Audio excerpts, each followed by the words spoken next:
Today? All right. Not today. Hey, Patrick. I had to get bottles. We're highfalutin it this week. Do they have 30 racks of beers down here? Is that what they did? Wednesday. What? Yeah, tomorrow. Snuck up on me. Awesome time to be in South Florida. Drinks all night, ocean breeze, back 9 vibe, flush away, let it fly. Welcome to the Talking Divots podcast. I'm Steve Byrne. I'm Jack Snow, and we're going to get right into our recap of the Valspar Championship. Yes. One thing I want to note right off the bat, we had our first winner pick on the podcast. Congratulations to Mr. Steve Byrne. First early cheers of the night right now. Here Yes. Very nice. Matthew Fitzpatrick plus 1,400 at 11 under, makes a birdie on 18 to seal it. There were a few guys still left playing, but it really cut them out of the tournament. Yeah. My guy, Sungjae M, who had the 54-hole lead, he had the 36-hole lead. He bogeyed 5 out of his first 10 holes on Sunday. I was devastated. I was crying. Like, I'm not going to lie, I was crying. I love him. I want him to win. Still had a good finish. I mean, got his paycheck, but your guy, Matty Fitz. Yeah. Sung JM doesn't want a paycheck. He doesn't want a paycheck. He doesn't care about that. You know, and he's that type of scar tissue guy who he just gets rid of it. I bet you he comes back strong this week. I agree. I bet you he's very stoic. Out on the golf course, he's very stoic. You know, while he's playing with a lead or while he's coming from behind, he's solid, man. Don't worry about Sungjae Im. He will be back. Let's hear about Matty Fitz. So Fitzpatrick played this weekend bogey-free. Bogey-free on a tough golf course where the winning score was 11 under. That's amazing to go bogey-free for 36 holes. Now, he only had 4 bogeys the entire tournament. No double bogeys. Everybody else who finished in the top 10, places 2 through tied for 10, had at least 8 bogeys. Or they averaged. I think they averaged 8 bogeys, plus a couple double bogeys smattered in there. Matty Fitz was by far the best player this week because he was able to mitigate his bogeys. He didn't, I don't know if he 3-putt. I'm not sure if he did. He just played great from Thursday morning till Sunday evening. 2 crucial birdie putts down the stretch. 15, tough par 3, drops in like a 20-footer. And then on 18, with the only guy left in the field who could have had anything to do with a playoff, Lipsky, watching from the rough, about 120 yards away, Matty Fitz just drops a bomb on him. He's watching this guy win the tournament right out from under him. And it was fantastic because, once again, other than a little fist bump, because you want to see that, that's fine. Great sportsmanship by Matty Fitz. Went over to all of his competitors, then they all do that, right? But he kind of goes the extra yard. He really means it. I feel good things for Matty Fitz this year. That was awesome. Touch of class again from our guy across the pond, Matty Fitz. I came up with 4 points while you were talking. One was 4. 4. Well, I was going to start with 1, but we'll go 4. So 1, the fist pump on 18 fired me up when I watched that. I mean, he drained it. He knew he won the tournament, and he hadn't won in a little bit, and he's been knocking on the door. 2 is your stats last week on his strokes gained. I think this week I heard through the grapevine he's 8th overall on tour in strokes gained on average. You know, everything combined. Total. Which is fantastic. Strokes gained total. Amazing. Which is fantastic. He moves to number 6 in the world in the official world golf rankings. He gets another win on tour. The third point, well, I just made a few points, but the third point was I can't remember the last time I had a bogey-free round at all. Yeah. Right? They're tough. When was the last time you had a bogey-free round? I've got a bunch of them out here. Yeah, but I'll go bogey-free and birdie-free. Right. I'll go 18 par everything. pars and it's like par the course to death. Yeah. Fourth point, I completely forgot. So that's okay. Shout out to Matty Fitz. Yeah. I mean, 2-week stretch for this guy. He's been playing good golf. Finishes second at the Players last week in kind of a heartbreaking, but also elevating for Cam Young fashion. And then he comes back and wins this week in amazing fashion. Yes. Matty Fitz. Going to get 2 cheers for Matty Fitz. We're off to a hot start. Yes. Another guy I want to mention this week, just leading into the Masters. I know we got a couple weeks prepping for it, but it's Xander Schauffele, T4 finish this week. He always plays such solid golf, and he's a guy that I think is always ramping up for a major. All these tournaments that he plays in, they're like practice, right? And then when he gets into that major mode, he wants to be dialed in. Like, he's working on his wedges this week, and then come Masters time, he's like, those things are dialed. All of the other parts of my game. I love Xander T4, and I think he's going to be sneaky dangerous at the Masters. I think that's a good early call for the Masters. We're going to get closer to Masters week, and we're going to refine our picks because I think there's a lot of guys who are just really honing in on Augusta. I think Xander is a very good early pick. I want to talk right now about a very unknown guy who has burst onto the scene, Marco Penge. Yeah. Marco Penge, 27 years old, from England, presently number 36, the official world golf rankings. That blew me away. I mean, this guy is just kind of under the radar the whole way. Number 1 in strokes gained off the tee. Could you believe it? With this guy's ball speed, it's nuts. I mean, he's got to be getting close to 190, right? He's been over 190 a lot. That's amazing. Yeah, he really takes a rip at it, and he is skinny as a rail, right? I don't know where these guys are building these muscles or hiding these muscles, but this guy can bang it. When he gets his short game going, world, watch out, because this guy can play. Off the tee, he is unrivaled right now. Yeah, so last year he was the DP World Player of the Year, DP Tour World Player of the Year. And, I mean, I think he averaged 191, 192 ball speed with a driver. I looked at the driving rankings this year. Gary Woodland is ahead by a lot. I mean, he's mashing the ball. But Penge isn't even in the top 3, I think, because he's taking 3-wood and probably a 2-iron a lot of the time. Yeah. But, I mean, he's one of the, if not the fastest players on tour. He had a T4 finish at 8 under. Yes, he did. 69, 68, 68, 71. He had a T16 at the Genesis. Good golf, and I think he's a guy that's going to show up in a lot of top 10s, a lot of top 20s this year, especially just when he can bomb it off the tee, especially like this week. I didn't take him this week, I'll be honest, but yeah. Good player, good solid player. Get this, here's a little interesting Marco Penge trivia. You ready for this? Hear it, I'll answer. His wife, Sophie, is a very accomplished player.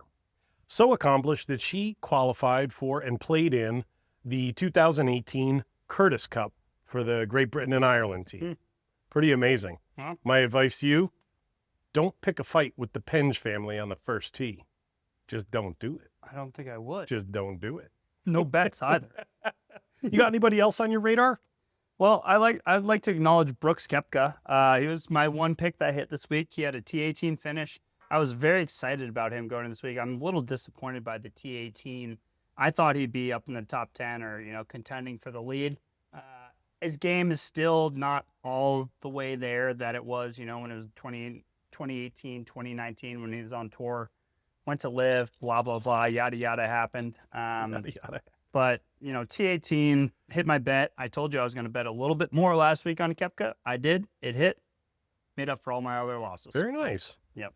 You also took a little bit of a extended reach on a shaky branch with him, and our handshake bet last week involved Mr. Brooks Koepka. Did. You said you were going to go out a little bit further and say he was not going to be just in the top 20, but in the top 17. Correct. We settled on that. Yikes. I negotiated. Missed it by one spot. E18, baby. This guy wins, and I believe you're still ahead in our handshake bets, 3-2. Might be 2-2. Yeah, it might be tied now. I might be up by 1, but I think we're tied. It's 2-2. close. Yeah. It's close regardless. We'll get those. But that was a good try, man. You went out on a limb. Yeah. And you did negotiate because I wanted you to go to 15. You said, let's go 17. Now you agreed. Split was 17. That was good. That was Should have good. done 17 and a half, and I still would have lost. I like that we're talking about Koepka on a weekly basis in an organic fashion. I mean, we're not like doing Tiger Talk with Brooks Koepka. I think Brooks is worthy of being talked about every week. What do you think about him this week? I'm not underly excited about him, but I'm not overly excited about him either. We are going to get to that. Yeah. Because it looks like you got something on your mind. I picked him last week, so I can't pick him again, but I do like him again this week. I do. That's right. I do. Well, before we talk about that, I want to mention one other player. And this is like kind of a tug of your heartstrings type of scenario, but Lee Hodges. Yeah. Okay. Tell me something about Lee Hodges. Can you? Alabama guy? Alabama guy. Good job, Jack. I can always rely on you to pull something out. You're right. He is an Alabama guy through and through, was never going anywhere other than Alabama. I think he actually started at University of Alabama, Birmingham, but made his way to Tuscaloosa for at least 2 years. He was on an NCAA team in 2018 that finished second to a powerhouse Oklahoma State team. They had Zach Boshu, Victor Hovland, Matthew Wolf, Rasmus Niergaard Peterson was on that team, and Austin Eckroat.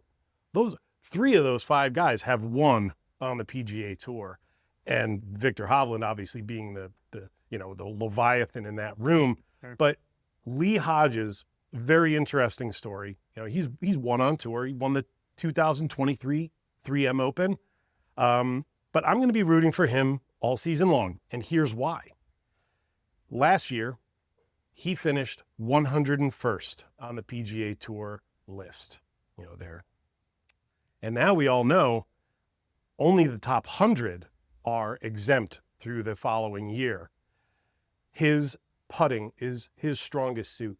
I think he's got to be in the top 30 right now in putting, strokes gained, because he's a fantastic putter. His final putt at the RSM Classic last year, November of last year, fell agonizing to the side. I saw that. You remember that? I remember that. It And he just let out, he knew what was at stake. And it was just a very unfortunate situation. So he finished 101st. Now he's been playing off of like some sponsors exemptions maybe, or maybe a little bit left of his medical exemption, but he has taken full advantage of it. This guy he knows he's playing with house money, and I just love the way he's been playing. How did he do last week? T18 at the Valspar, T6 at Sony. So he's making his way back on tour. He's earning these starts, these conditional status starts. So I'm rooting for Lee Hodges all season long. He's made 4 of 6 cuts so far this year.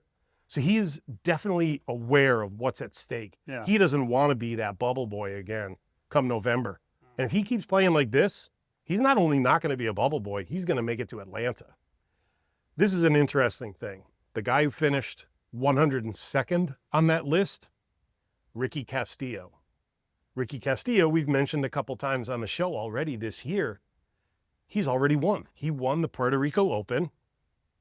He doesn't have to worry about that anymore. He's got a 2-year exemption. He could be a bubble boy. Doesn't matter. 2-year exemption. I got it in my back pocket. I'm Ricky Castillo, baby. He's on his way. Maybe that type of relegation for Lee Hodges is exactly what he needed, because he's kind of showing it right now. Right. Yeah, no. And I think for those players that are on the bubble, it's just making a cut. I mean, if you're on tour and you're not making, 5, 6 cuts in a row, you're losing a lot of money. You have to pay for your lodging. You have to pay for your travel. You have to pay for your caddy's travel. You have to pay for your caddy's lodging. It's a big expense, and it's really, interesting to me how these guys in the top 100 in the world of golf, and golf is such a competitive, hard sport. Yes. You and I, we think we're good at golf, right? But I mean, we know for a fact we are not even close to these guys. There's an 18-year-old kid who just drove by here, smokes us each by 10 shots every time we tee it up. No chance, in match play against that kid or stroke play, whatever. But it's crazy to me how much these guys sometimes do struggle. And it's like, let's PGA, let's get some more money involved. And I know they've been working on that, but, for guys like Lee Hodges, Joel Damon, especially, I think about it because it's more publicized, but get these guys some more dough. Like, they're out there every week. I mean, it's tough. I don't know so much if it's like a money is lacking thing.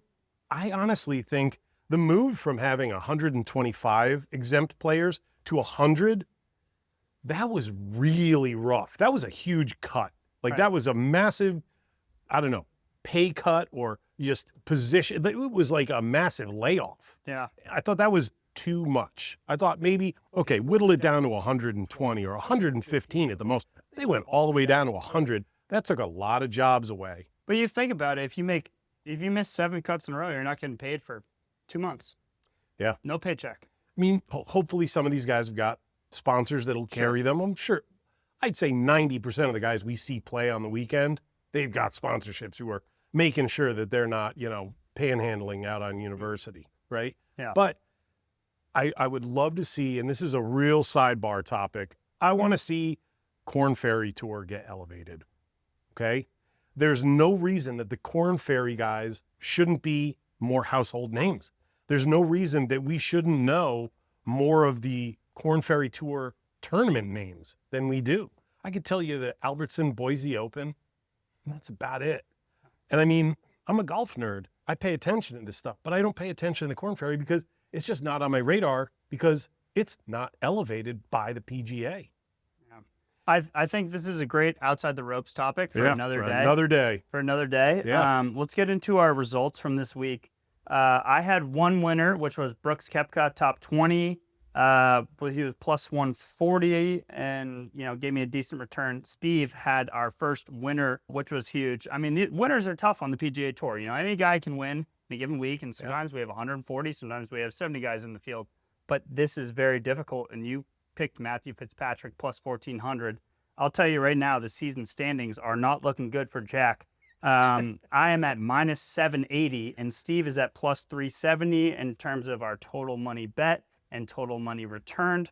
I'm not worried about my minus 780 because I think we've implemented our top 10 bet now, which could pay off in the long term. We take a few reach bets and they'll hit. Yeah. However, I have an uphill battle against you now, and tip of the cap to you for picking Matty Fitz. Thank you, sir. Thank you. I felt good about that pick last week, and I feel really good about it right now. My big question is, do you know if I've overtaken Mitch? Yes, you definitely have, because all he did was hit a top 20 pick that was like plus 110. So Mitch is even on his money, if not down. It might be the only thing in life that I've got on Mitch. Yeah, I'm not taking account of Mitch's bets because he's not super relevant in our show. He had one episode. Maybe that's not nice to say about Mitch. Listen, he's my roommate. I listen to him chat every single night. But maybe we'll have him back again and give some picks. Absolutely. I think that would be a great thing. He's a great insight on outside of golf too. Yeah. Because he's not a golfer. He likes to golf, but he's a lacrosse player. He's a lacrosse player. Yeah. Not a lot of 6'6" golfers out there. No, but I've had him dialed in a few times, and when he hits his drive, it's annoying because gotta be scary. I'm like, I have to use every inch of speed in whatever I have in this frame, and you do it, and your swing sucks, and you hit it like off the toe, and you hit it 40 yards by me. I'm like, okay, cool, this is awesome. Thanks. I will say I did pick a winner last week in Matty Fitz. But I did have two guys finish tie for 30, both Justin Thomas and Yohei Satsune. They didn't help, but you know what? That's okay. Yeah. I really felt good about Yohei Satsune, especially being in the top 20. I just think he had an off week on a golf course that maybe he's never seen. I don't know. Yeah. But yeah, that was a great week. The course was playing tough for sure. I had Hovland as my winner. He missed the cut. That's right. Which really stunk. You had an MC. I had Bridgman as my top 10. He was T14. Very close. He just didn't make enough birdies on Sunday, but he was very, very close. Well, like I said last week, if I could have taken one of your picks that I was like, ooh, that's too good, I don't want you, it would have been Bridgman. Yeah. Because he's so good. He was right there. He's a machine, man. He's a machine. This guy's ready to win again. I think overall a decent week of picks for the both of us. I hit my top 20. You hit the winner, which catapulted you. And we knew this was going to happen eventually, right? We're going to hit one. But, let's set the board for the Texas Children's Houston Open. Played at Memorial in Houston, one of my favorite places to hog hunt. Don't know if you knew that about me. I'm learning new things. Every week. Going out at night with infrared scopes, ARs, and hog hunting. I've got a buddy down there. I go every winter. Fantastic time. I really have always liked this tournament. And in the past, I think it hasn't been the strongest field. But last year, Scotty played. Scotty plays in it almost every year because, it's his territory. He just withdrew, actually. I don't know if you saw that. Bunch of guys are. Yeah. A bunch of guys Well, are. Scotty's expecting his second child. Oh, I didn't know that. Yeah, so he's like, hey, I'm out. I'm with Meredith this week. Good guy move for sure, but obviously would have loved to see him in the field. Don't know if that changes anything. He was in the battle last year with Minwoo Lee. But what do you think about this Houston Open this year? I love Memorial. I love so many things about this tournament. This is the time of the broadcast when I usually do my superintendent's shout out. So I'm going to take this time right now. Memorial Park is going to play at 7,475 yards, par 70, which is mean. But there are 3 par 5s. There's 5 par 3s on this golf course. So that's pretty rare. The golf course superintendent at Memorial Park Golf Course is Parker Henry. This is Parker Henry's 5th Houston Open since coming over to Memorial Park from Quail Hollow Country Club in Charlotte, North Carolina. Parker and his crew manage Mini Verde Bermuda on the greens and 419 Bermuda in the fairways, tees, and roughs. So this place will look amazing. Now, one of the things I love about this tournament is that Memorial Park is a truly public golf course. It is. Okay? The best thing about this, and once again, Parker, good luck to you and good luck to your crew. You guys are going to knock it out of the park. I know it. $30 to play if you are a Houston resident during the week. $38 to play if you're a Houston resident on the weekends or a holiday. Even if you are coming from Plantation, Florida, and you want to go play Memorial, it's only going to cost you like $130 in season. That's amazing. That is absolutely incredible. That is a truly public golf course. I love it. It's cool to see, and I heard Scotty talk about that last year before the tournament, and he really appreciated that fact that anyone can go play, and it's a tour-ready golf course. Like you said, it's a par 70 playing, almost 7,500 yards. That's a big boy golf course, and they keep it in really great condition. But what I'm really looking forward to this week is I think this course is set up for bombers. It's a bomber's paradise. The rough is normally short. A lot of these guys go to work on shots, and the course sets up well for shots that are set up at the Masters. And it's kind of a prep week. And, I think a lot of my picks might reflect that. A lot of them might not because I was all vibes this week again. Second week in a row, you're going all vibes. All vibes. Like, not many stats, but I have historically loved watching this golf tournament. And there's some fairly low scores, and it's varied, in the last 5 years. But missing Scotty this week. Rory's not in the field this week, but we do have a lot of top players in the world. It's going to be a great field, and it always has been. Even when it was at other golf courses, like Houston Country Club hosted this event. But ever since it moved to Memorial Park, it's been elevated. I mean, this was a renovation by Tom Doak in 2018, 2019 that was under the microscope, and Doak knocked it out of the park. $30 million renovation, so you better knock it out of the park, but he didn't mess around. He built them what looks to me like the same layout, but just, I'm going to elevate every square foot of this golf course. And he did. And it's still very user-friendly, very penal around the greens. Like, don't miss to the wrong spot or you're playing for bogey. I love this golf course. I love, again, that it's on a public golf course, a truly public course. But I think Doak should be praised this week for having a golf course that probably gets 50,000 rounds a year on display, looking amazing. Parker Henry should be definitely elevated for running a public golf course that hosts a PGA Tour event. I love this event. I can't say enough about it. Yeah, no, it's truly awesome. And something I want to bring up, I always like to do our past 5 winners. 2 of them are on Live now, but I'm going to go all the way back to 2010. Anthony Kim won this event, and it was not at the same golf course. It was his 3rd win on tour. It was his last win when he was on the PGA Tour. But shout out to Anthony Kim because I did that episode when Mitch was here, and we didn't really get the chance to talk about his win when he beat out John Rahm and Bryson DeChambeau, two of the top players in the world. I don't care about the official world golf rankings. Those are two of the best of the best, and we'll see him in the majors. Anthony Kim shot a 63 on Sunday and just smoked the field. And that comeback story to me, I mean, I'm getting goosebumps right now just mentioning his name. One of the best talents in golf we've seen, truly a Tiger-esque type of figure coming up in the game, and had a lot of issues, a lot of injuries. I mean, just a lot of life that just came up. And it's so amazing to see him on LIV. And shout out to LIV for giving that opportunity. And he had to earn it back. I mean, he got relegated last year. He had to fight his way back on a team. He got picked up.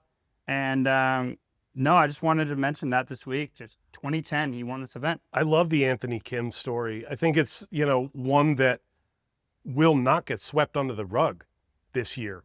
I think everybody, PGA Tour, LIV Tour, DP World Tour, they're all going to look at Anthony Kim's 2025-26 as, wow, this is something that we are never going to forget, because this guy has pulled himself up with the help of many from the depths of despair and complete relegation. He was off the golf world radar for 10 years, comes back and wins last year, and it was amazing. And he beat two absolute juggernauts in Rahm and DeChambeau. DeChambeau actually outlasted Rahm this past week on LIV. Yeah. This was, and it's going to continue to be an evolving story, I hope. I really hope this is like Anthony Kim's first chapter in his new book, because his story is going to be great for golf. He's a Laker fan. I dig that very, very much. But he's just I will never forget this about Anthony Kim. Other than his amazing talent, he was so youthful at the Ryder Cup, and I think it was at Medina, where he had played Sergio tooth and nail all day long. Sergio, arguably the greatest Ryder Cup player in the history of this amazing event. And Anthony Kim beat him on, I think, the 16th hole, or he was going to the 16th tee without Sergio. Sergio was like, this match is over. Where'd the kid go? And Anthony Kim is just like so pumped up, and he's going to the next tee. He's like, oh, wait, that was it? Oh my God, I've got to go shake the hand of one of the, top 50 players of all time in Sergio Garcia. And Sergio, he could have been like, dude, what is your problem? You just, what are you doing? Instead, Sergio just like embraced the moment. He knew it was going to be part of Ryder Cup history. Totally. And it still is. And I love the fact that Anthony Kim is back on the scene. This most recent tournament was in South Africa, where we saw Bryson DeChambeau and Rahm in a playoff on LIV. I think that's picture perfect for them. Bryson hit one of the best 3-woods I've ever seen. It was also at like 3 a.m, so we couldn't actually watch it. So it was the highlights. But I mean, he hit a 3-wood from, I think it was 300 plus, and he hit it to about 12 feet, 2-putted for birdie. Rahm made par, he won. Those are two guys that we really need to look at come Masters time. And we will. In a couple weeks. And we will. For sure. Yeah, I definitely think that Bryson is going to be a guy to watch in all 4 majors this year. Yeah. All 4. My last thing about Memorial Park Golf Club and the Houston Open, the Texas Children's Houston Open, this event can be greatly affected by the wind. Now, the forecast is for steady 10 to 15 mile an hour winds, which is not that much for any part of Texas, right? But it would be interesting to see if, like, Sunday, all of a sudden get up into the 20 mile an hour wind range, and there's like having a flight shots and place. I would love it, because this golf course, some of the greenside bunkers are not bad misses. If you're going to a tucked pin, but you've got to play a bump and run shot that might otherwise run through the green, like, I think my best chance for par is from that bunker. I want to see that creativity, and you'll see it a lot this week. I agree. I think it's a good segue to get us into our picks of the week. I will let you start off as the big winner of last week, Steve. What do you have for your top 20? Thank you very much. My top 20 is a guy we mentioned earlier, and a guy who I've said is immune to scar tissue, and this is Sung Jae Im. My guy? I am stealing from your stable of players. I just think he's nasty. I think his game is just so good. I hate to have him in the 20s. I hate that because it's going to look like a safety pick. It's not a safety pick. This is a tough field on a tough golf course. And there's guys who are still trying to get into the Masters, okay? I don't know if Ricky's in the field this week. I hope he is because he's not in the Masters yet, okay? But there's 50 guys who aren't in the Masters who could be in the Masters if chips had fallen in a different direction during the last 12 months, right? So I like Sung J M. He's very solid. I'll be surprised if he finishes out of the top 20. I'm not going to throw a top 15 bet out there like you did in such a cavalier fashion last week. But I like Sung J M. Little bit of a letdown to Valspar on Sunday, but like I said, he's going to rebound. I agree. Yeah, he's such a solid player, great mindset. Willie Wilcox on the bag is one of the greatest personalities in golf. Yeah. I like for him to rebound as well. My top 20 is Tony Finau. He won this tournament in 2023. Yes, he did. Like I said earlier, I think this is a bomber's paradise where the rough is not too penal. It's a long golf course playing at 7,500 yards at a par 70.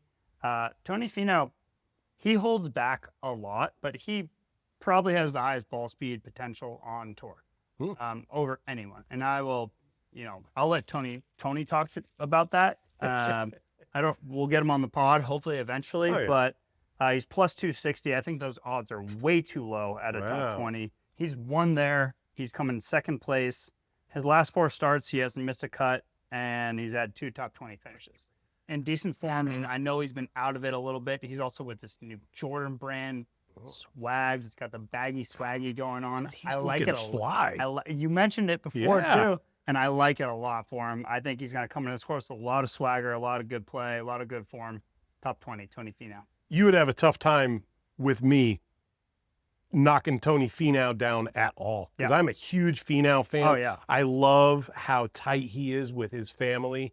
They put out some of the coolest, funniest family videos. When he got signed to Jordan, he was like pimping out all their drip, and it was just so cool. He's so funny. His wife is so funny. His kids are hilarious. Yeah. He had a great clip. He and his wife were out to a really nice dinner, and, it looks like he's trying to put his game on his wife, and it's cool that they still flirt and whatnot. But he's like, hey, I heard it was like one of those, tabletop things. You get the fire right there. And he says, hey, I heard that this chef is really hot. She's like, what are you talking about? How do you know? And he's like sitting there and he's cooking the food. And he's just like, that's me, baby. I love Finau, man. He's a character. Yeah, who do you have for your top 10? I've got Brooks Koepka. I've got to stop ignoring this guy on my picks sheet. I think he's just one of the best players in the world. I think he's starting to big game hunt. And I think no better place to do it than in Houston. He is ramping himself up. I said it last week. He's ramping himself up for Augusta. I don't know if he'll win this year, but, man, he's got it in his sights.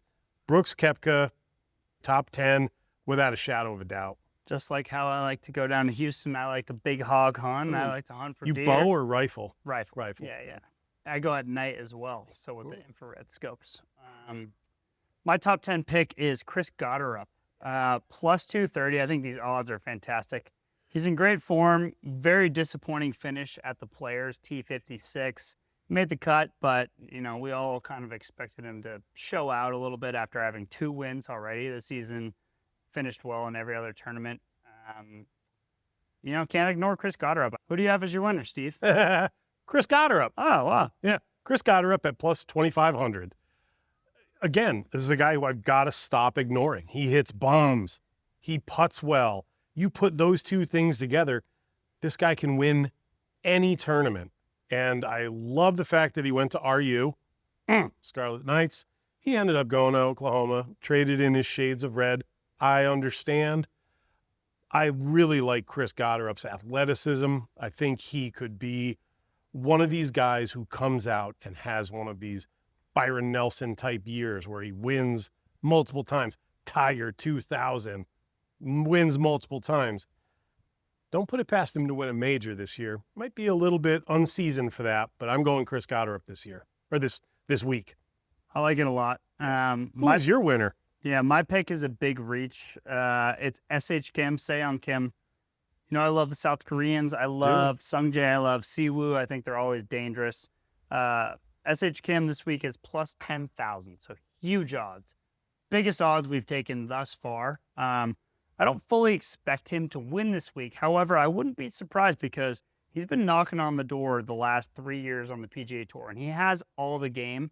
I think he's just been a little overwhelmed by the moment and hasn't really closed. And on that Sunday where he needs to maybe shoot a 65 to get up there, or he's in that final group and then he shoots 75. SH Kim plus 10,000 is really intriguing to me. And just because you catapulted up the ranks, right? You know, I'm taking a long shot, and I'm very, very, very, very ready for SH Kim to get his first win on the PGA Tour. I'm rooting for you, man. I'm rooting for you. I like SH Kim. He's got the flow. Yeah. He looks like a hockey player. Yeah. I dig it. You know, and you're working on it. You're working on the baby flow. Yeah. You look like you're like a Minnesota high school senior who's playing on the JV. I'm going D1 for sure. Yeah. Not going D1, but I like the enthusiasm. D4. You're a senior on if JV. I'm on JV, then yeah, maybe D4. You're a senior on JV. I love it. I love it. Well, you know, I think that wraps up episode 9 of the Talking Divots podcast. Thank you all for tuning in. Please make sure to check out this episode on YouTube, Spotify. We also have some clips coming out on Instagram and TikTok. And we're working on our Where's the First Tee series. Episode 4 will be out sometime this week. We're going to do episode 5 tonight, right after this show. As always, I'm Jack Snow. I'm Steve Byrne. This has been Talking Divots. We'll see you next time. Cheers. Make it, we win it. Watch it roll slow. Talking divots, talking divots, talking divots, talking divots, talking divots, talking divots, talking divots, talking divots, talking divots, talking divots, rolling bumps for the win. Flush our wedge, watch it land by the pin.